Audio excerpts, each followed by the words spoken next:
Hi hello നമസ്കാരം. ഞാൻ doctor Saranya Rajeesh. Welcome to focus trade. So എല്ലാവരുടെയും ട്രേഡിംഗ് ഒക്കെ എങ്ങനെ പോണു? അടിപൊളിയായിട്ട് പോണു എന്ന് തന്നെ വിശ്വസിക്കുന്നു. സോ ലാസ്റ്റ് മന്തിലേക്കൊക്കെ വരികയാണെങ്കിൽ ഗോൾഡൊക്കെ നല്ല ഹൈ പോയി, 3000 മേലെ എത്തി.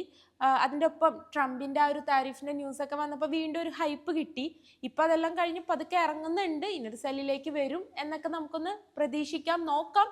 എങ്കിൽ പോലും ഫണ്ടമെൻ്റലും ടെക്നിക്കലും ആയിട്ടുള്ള കാര്യങ്ങളൊക്കെ നമ്മൾ പരിശോധിക്കണം. സോ ഈ ഗോൾഡിൻ്റെ ഈ ഒരു എഫക്റ്റ് മറ്റുള്ള കറൻസീനെയും ബാധിക്കും. അപ്പോൾ ട്രേഡ് എടുക്കുമ്പോൾ അത്രയും കൺഫർമേഷൻസ് ഉള്ള എൻട്രി മാത്രം എടുക്കാൻ വേണ്ടിയിട്ട് പ്രത്യേകം ശ്രദ്ധിക്കുക. സോ പലരും ചോദിക്കാറുണ്ട്, ഇപ്പോൾ നമ്മുടെ സ്റ്റുഡൻസ് ഒക്കെ ചോദിക്കാറുണ്ട്, അതായത് $100 വെച്ചിട്ട് ട്രേഡ് എടുക്കട്ടെ എന്ന്. അപ്പം ഞാൻ എപ്പോഴും പറയും മിനിമം ഒരു $500 എങ്കിലും വേണം. കാരണം നമുക്ക് ട്രേഡ് എടുക്കാനുള്ള ആ ഒരു സ്പേസ്, അതായത് ഒരു SL ഒക്കെ വരുമ്പോൾ നമുക്കൊന്ന് ഹോൾഡ് ചെയ്യാനുള്ള ഒരു സ്പേസ് കിട്ടണമെങ്കിൽ അത്രയൊക്കെ വേണം. അതുപോലെ തന്നെ 100 എടുക്കുമ്പോൾ അത്രയും ചെറിയ ലോട്ട് സൈസിലാണെങ്കിൽ എടുക്കാം. പക്ഷെ അങ്ങനെ എടുക്കുമ്പോൾ ചെറിയ പ്രോഫിറ്റ് ആയിരിക്കും. അപ്പോൾ ആ ചെറിയ പ്രോഫിറ്റ് കിട്ടുമ്പോൾ ആർക്കും അത്ര തൃപ്തിയാവില്ല, അല്ലെങ്കിൽ പ്രോഫിറ്റ് വരുന്നുണ്ടല്ലോ എന്തായാലും. അപ്പോൾ ഒന്ന് കൂട്ടിക്കൊടുക്കാമല്ലോ എന്ന് വെച്ച് ലോട്ട് സൈസ് കൂട്ടും. ആ സമയത്ത് ലോസ് വരും, കിട്ടിയത് പോവും. അപ്പോൾ പാനിക്കാവും, കൂടുതൽ ലോസ് വരുത്തും. ഇങ്ങനെയൊക്കെയാണ് സാധാരണ സംഭവിക്കാറ്.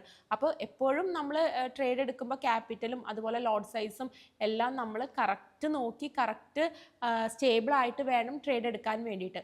എങ്കിൽ പോലും നമ്മുടെ സ്റ്റുഡൻസിൻ്റെ മോട്ടിവേഷനൊക്കെ നമ്മൾ ഇടയ്ക്ക് $100 ചലഞ്ച് ചെയ്യലുണ്ട്.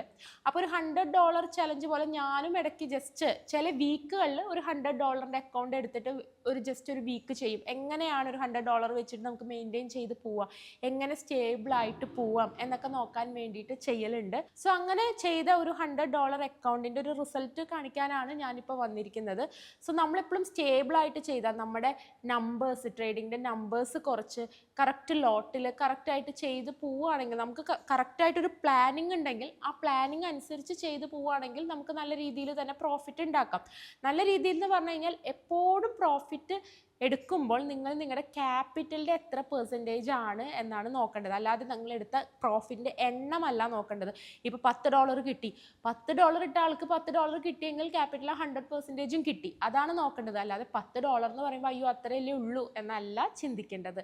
സോ അങ്ങനെ എൻ്റെ ഒരു ലാസ്റ്റ് വീക്കത്തെ ഒരു $100 അക്കൗണ്ടിൻ്റെ ലാസ്റ്റ് വീക്കത്തെ ഒരു പ്രോഫിറ്റ് എങ്ങനെയാണ് വന്നത് എന്ന് നമുക്കൊന്ന് നോക്കാം. സോ ഇതൊരു $100 അക്കൗണ്ടാണ്. $100 അക്കൗണ്ടിൽ ലാസ്റ്റ് വീക്ക് എന്ന് പറയുമ്പോൾ ഞാൻ ചെയ്യാൻ തുടങ്ങിയത് കഴിഞ്ഞ തിങ്കളാഴ്ചയായിരുന്നു, അതായത് മാർച്ചിലത്തെ ലാസ്റ്റ് മൺഡേ ആയിരുന്നു. അപ്പോൾ ഞാനൊരു കസ്റ്റം പീരീഡ് എടുത്തു കഴിഞ്ഞാൽ ഞാൻ ചെയ്യാൻ തുടങ്ങിയത് മാർച്ച് 24 മാർച്ച് 24 തൊട്ടിട്ട് ഇപ്പം ഞാൻ വീഡിയോ എടുക്കുമ്പോൾ ഇപ്പോൾ April 4 സോ അതുവരെയുള്ള ആ ഒരു പ്രോഫിറ്റാണ് ഇത് വരുന്നത്. അതായത് 104 എന്ന് പറയുന്നത്, അതായത് ഓൾമോസ്റ്റ് ഇതിൽ വെള്ളിയാഴ്ച ദിവസങ്ങളിൽ ഞാൻ ട്രേഡ് ചെയ്തിട്ടില്ല. സോ ഒരു 8 ഡേയ്സ് ആണ് ഇതിൽ വരുന്നത്. 8 ദിവസത്തെ ഒരു ട്രേഡിങ്, 1 വീക്ക് എന്ന് തന്നെ പറയാം.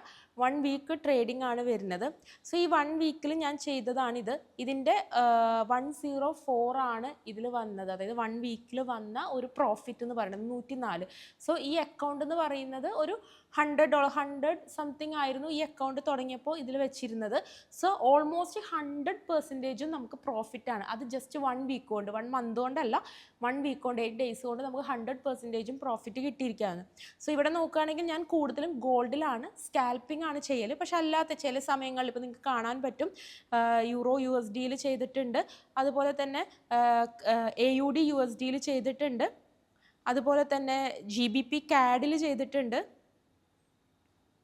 GBP JPYയിൽ, USD JPYയിൽ എല്ലാം ചെയ്തിട്ടുണ്ട്. അപ്പോൾ കറൻസിയിലും മിക്സ് ആക്കിയിട്ടാണ് ചെയ്തിരിക്കുന്നത്. അപ്പോൾ ഇവിടെ ശ്രദ്ധിച്ചാൽ കാണാം ഗോൾഡ് ഞാൻ എടുത്തിരിക്കുന്നത് 0.05 അതായത് എൻ്റെ കയ്യിൽ $100 ആണ്. അപ്പോൾ $100 സാധാരണ ഞാൻ 0.01 ബിഗിനേഴ്സിനൊക്കെ പറയൽ. അത് തന്നെ റിസ്ക് ആണ്, അപ്പോൾ അങ്ങനെയാണ് പറയൽ. പക്ഷേ ഞാൻ നമ്മുടെ ഒരു സ്ട്രാറ്റജിയിലുള്ള വിശ്വാസവും ഒരു എക്സ്പീരിയൻസ് കൊണ്ടുമാണ് 0.05 എടുത്തത്. 0.1 കടന്നിട്ടില്ല, വേണമെങ്കിൽ കടക്കാമായിരുന്നു. പക്ഷേ എപ്പോഴും റിസ്ക് നമ്മൾ മാനേജ് ചെയ്യണം. ലോട്ട് സൈസ് സ്റ്റേബിൾ ആണ്. അതുകൊണ്ട് തന്നെ ഗോൾഡ് എടുത്തിരിക്കുന്നത് 0.05 ഗോൾഡ് എടുത്തിരിക്കുന്നത്. 1-2 തവണയാണ് 0.1 എടുത്തിരിക്കുന്നത്. 2 തവണയാണ് 0.1 എടുത്തത്. അതുപോലെ തന്നെ കറൻസീസ് നോക്കുകയാണെങ്കിൽ 0.2 എടുത്തിരിക്കുന്നത്. 0.2 കറൻസി. കാരണം കറൻസി സ്കാൽപ്പിംഗ് ആണ്. അപ്പോൾ 0.05 കറൻസി സ്കാൽപ്പ് ചെയ്താൽ വളരെ ചെറിയൊരു എമൗണ്ടേ കിട്ടുള്ളൂ. ഈവൻ 0.1 2 പോലും അത്രയും ചെറിയ എമൗണ്ട് ആണ് ഗോൾഡിനെ കമ്പയർ ചെയ്യുമ്പോൾ. അപ്പോൾ നമുക്ക് ആ സ്ട്രാറ്റജി ഉറപ്പായതുകൊണ്ട് തന്നെ കറൻസിയിൽ 0.2 വരെ മാക്സിമം പോണതിൽ കുഴപ്പമില്ലായിരുന്നു. അങ്ങനെയാണ് എടുത്തിരിക്കുന്നത്. സോ ഇതിൽ കൂടുതലും ഗോൾഡും കറൻസി എല്ലാം മിക്സ് ആയിട്ടാണ്. ഗോൾഡ് മാത്രം ചെയ്യലുണ്ട്. പക്ഷെ ഗോൾഡും കറൻസി ഇങ്ങനെ $100 അക്കൗണ്ട് ആയതുകൊണ്ട് കംപ്ലീറ്റ് ആയിട്ട് ഗോൾഡിലേക്ക് പോയിട്ടില്ല. ഗോൾഡിൽ 1-2 ട്രേഡ് നല്ലത് കിട്ടിയാലും അല്ല സ്റ്റോപ്പ് ലോസ് ഹിറ്റ് ആയാലും ഈ 2 ചാൻസസ് വന്നാലും ഞാൻ നേരെ കറൻസിയിലേക്ക് മാറ്റും. എന്നിട്ട് പിന്നെ കറൻസി ഫോളോ ചെയ്യും, പിന്നെയും ഗോൾഡ് ഫോളോ ചെയ്യും. അപ്പോൾ അതായത് എനിക്ക് എൻ്റേതായിട്ടുള്ളൊരു മെത്തേഡ് ഉണ്ട്. ആ മെത്തേഡ് അനുസരിച്ചിട്ട് ഞാൻ കറൻസി ആൻഡ് ഗോൾഡ് ആണ് നോക്കൽ. അപ്പോൾ ഗോൾഡ് ഫുൾ ടൈം നോക്കി നല്ലൊരു സമയം വരുമ്പോൾ സ്കാൽപ്പ് ചെയ്യും. പക്ഷേ കറൻസി അധികവും ഞാൻ ലണ്ടൻ മാർക്കറ്റ് ഓപ്പൺ ചെയ്യുന്ന ഉച്ചയ്ക്ക് ഒരു 12 മണിക്ക് ശേഷം ലണ്ടൻ മാർക്കറ്റ് ഓപ്പൺ ചെയ്യുന്ന സമയത്താണ് സ്കാൽപ്പ് ചെയ്യൽ. ആ ഒരു ഓപ്പണിംഗ് മൂവ്മെൻ്റ് ആണ് ഞാൻ കൂടുതൽ സ്കാൽപ്പ് ചെയ്യൽ. അപ്പോൾ ഇത് നോക്കിക്കഴിഞ്ഞാൽ നമുക്ക് 104 ആണ്, അതായത് 100%ഓളം. ഇപ്പോൾ 232 ആണ്. അപ്പോൾ തുടങ്ങുമ്പോൾ ഒരു 100-115 ആയിരുന്നു ഇത് തുടങ്ങുമ്പോൾ ഉണ്ടായിരുന്നത്.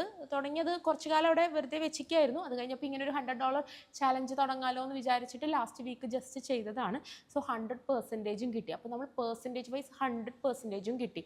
അപ്പോൾ ഒരിക്കലും ഒരു ട്രേഡ് ചെയ്യുമ്പോൾ ഒരു മന്ത്ലി തന്നെ നമ്മൾ 20% ആണ് പറയുന്നത്. ഒരിക്കലും 100% ഒന്നും നമ്മൾ പറയുന്നില്ല. പക്ഷെ ഇത് കിട്ടിയത് ഇങ്ങനെ കിട്ടുമെന്ന് കാണിക്കാനല്ല. പക്ഷെ നമ്മൾ കറക്റ്റായിട്ട് നമ്മൾ പ്രാക്ടീസ് ചെയ്തിട്ട്, നല്ല പ്രാക്ടീസ് വേണം. കാരണം ഇതിന് ഇപ്പം ഞാൻ ഓൾമോസ്റ്റ് 7 ഇയേഴ്സായി ട്രേഡ് ചെയ്യുന്നത്.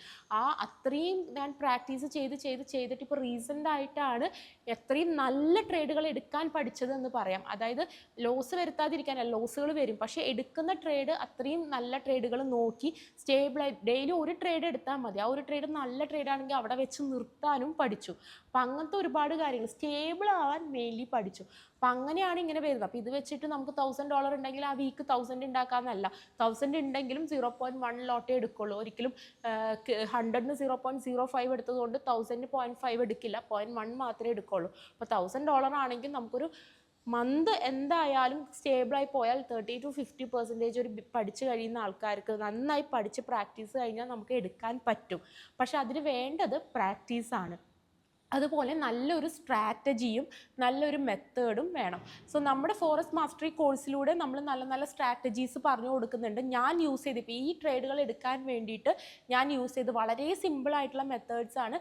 കറക്റ്റായിട്ട് റിസ്ക് മാനേജ് ചെയ്ത് സ്റ്റോപ്പ് ലോസ് ഒക്കെ ട്രെയിൽ ചെയ്തിട്ടാണ് ഇങ്ങനെ പ്രോഫിറ്റുകളിലേക്ക് എത്തിച്ചിരിക്കുന്നത്. ചെറിയ ചെറിയ ലോസസ് അതിലുണ്ട്, നിങ്ങൾ നോക്കിയാൽ കാണാം. ചെറിയ ചെറിയ ലോസസും ഉണ്ട്. പക്ഷെ അതിനൊക്കെ ഓവർകം ചെയ്ത് പ്രോഫിറ്റിലേക്ക് എത്താൻ പറ്റിയിട്ടുണ്ട്. അപ്പോൾ നിങ്ങൾക്കും നല്ല നല്ല മെത്തേഡ് പഠിക്കണം, റിസ്ക് മാനേജ് ചെയ്യാൻ പഠിക്കണം എന്നുണ്ടെങ്കിൽ നിങ്ങൾക്കും നമ്മുടെ കോഴ്സിൽ ജോയിൻ ചെയ്യാം. നമ്മുടെ കോഴ്സിൽ അഡ്വാൻസ് ലെവലിൽ ഒരുപാട് മെത്തേഡ്സ് നമ്മൾ പറഞ്ഞു തരുന്നുണ്ട്. സ്മാർട്ട് മണി കൺസെപ്റ്റ് ഒക്കെ കംപ്ലീറ്റ്ലി പറഞ്ഞു തരുന്നുണ്ട്. സോ നിങ്ങൾക്ക് കോഴ്സിൽ ജോയിൻ ചെയ്യാം. അതിൻ്റെ ഡീറ്റെയിൽസ് ഒക്കെ ഞാൻ ഡിസ്ക്രിപ്ഷൻ ബോക്സിൽ കൊടുക്കാം. ഇനി നിങ്ങൾ ട്രേഡ് ചെയ്യുന്നവരാണെങ്കിൽ ഇതുപോലെ പ്രോഫിറ്റ് എടുക്കുമ്പോൾ അത് വിഡ്രോ ചെയ്യാനും കഴിയണം. അപ്പോൾ അങ്ങനെ വിഡ്രോ ചെയ്യാൻ കഴിയണമെങ്കിൽ നല്ല ബ്രോക്കറെ സെലക്ട് ചെയ്യണം. സോ നല്ല നല്ല ബ്രോക്കറെ നോക്കി സെലക്ട് ചെയ്യുക. ഞാൻ യൂസ് ചെയ്യുന്ന ബ്രോക്കറിൻ്റെ ഡീറ്റെയിൽസും ഞാൻ ഡിസ്ക്രിപ്ഷൻ ബോക്സിൽ കൊടുത്തിട്ടുണ്ട്. സോ നിങ്ങൾക്ക് അതും കയറി നോക്കാവുന്നതാണ്. സോ നമുക്ക് ഇതുപോലത്തെ വീഡിയോസുമായിട്ട് വീണ്ടും വരാം. ഈ വീഡിയോ ഇഷ്ടപ്പെട്ട് കഴിഞ്ഞാൽ ചാനൽ ലൈക്ക് ചെയ്യുക, സബ്സ്ക്രൈബ് ചെയ്യുക. ഡൗട്ട്സ് എന്തെങ്കിലും ഉണ്ടെങ്കിൽ കമൻസിലൂടെ ചോദിക്കാം. നമുക്ക് അടുത്ത വീഡിയോയിൽ കാണാം. I M doctor Saranya Rajeesh. Bye bye.